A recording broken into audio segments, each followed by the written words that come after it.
As you practice more yoga and you become more awake and more aware, how do you remain so you're not affected by even the more things become more beautiful, they also become more painful because you're so much more sensitive to things. So how do you kind of remain unaffected?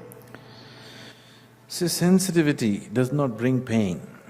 There are two kinds of sensitivities in the world, generally with the people. You are either life-sensitive or you're ego-sensitive. If you're ego-sensitive, everything hurts you. Have you seen this? If you're crudely egoistic, nothing seems to hurt you. Whatever you do, it hurts other people. Yes. But if you're ego-sensitive, everything in the world hurts you. But if you're life-sensitive, everything in the world will become a joyful thing for you. So you have to shift from being ego-sensitive to being life-sensitive. But just seeing others in pain. Yes, anything. See, right now, there is so much injustice happening in the world. Not just now, it's always been happening. Yes, enormous amount of injustice happens in the world, every day. Even today, when all of us are so well-fed and fine, 50% of the population doesn't eat. Yes? Millions of children don't get to eat a morsel of food per day. So now, every time the food comes in front of you, you can suffer it. Or you can eat it joyfully, at least this one is eating properly, and see what you can do about it. Otherwise, you can suffer your food, sit in a corner, cry and not do anything about it.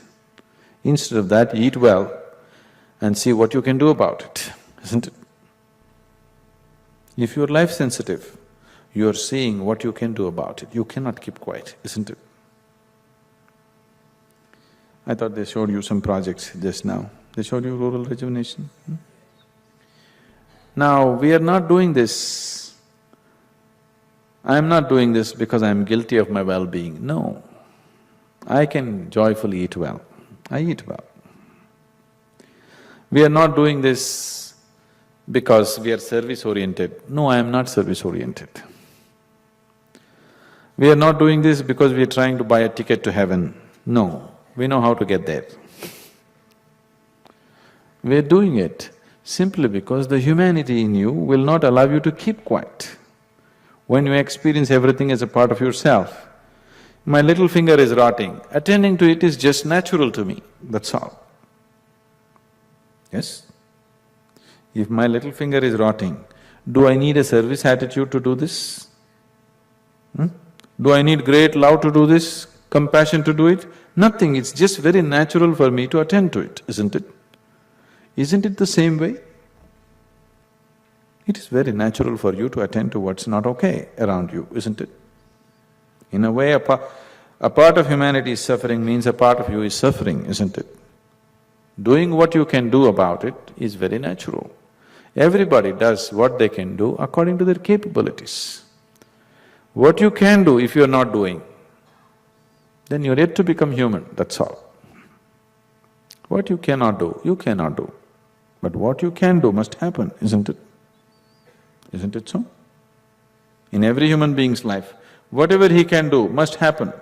What you cannot do, what to do about it? That's okay. So you suffering, somebody else's suffering, does not do anything good to anybody. You're just increasing the level of suffering in the world, isn't it? Right now, 1 million people are suffering. Looking at them, you start suffering. Are you adding to the suffering or no? Especially if 1 million people are suffering, it's very, very important that you walk through this world very joyfully. Very important, isn't it? Yes? It's extremely important. Even large number of people are miserable, the best thing that you can do is you walk through this world with absolute joy. and see what best you can do. Because only if you are capable of being joyful, without hesitating, you will step into anything, isn't it? When you are afraid of your own misery, where will you step into anything? You're always afraid you will be sucked into it. Now I have no fear of getting sucked into anybody's misery, so I will step into anybody's misery anywhere, because I have no fear that I will become miserable. I will not. Doesn't matter what kind of misery I face in my life around me, I will not become miserable. So no hesitation, you can involve yourself with anything. So it's very important that you establish your joy. Only then you can do something useful in the world. If you are afraid of your own misery, what can you do? You will always hesitate, isn't it? Please, all your hesitation is just that, please look at it. Yes? There are so many things something within you wants to do, but you're afraid, if I step into this, what will happen to me? If that issue is eliminated, whatever you step into, you are not going to get lost. If that much stability is brought within you, you will step into anything that is possible and do it, isn't it? So that must be established. You become very life-sensitive, so very life-sensitive that you just see it as a part of yourself and fixing it is just a natural thing for you. No big deal about great service thing and, don't make it any big issue about it. It is like a part of your body, you attend to it, that's all.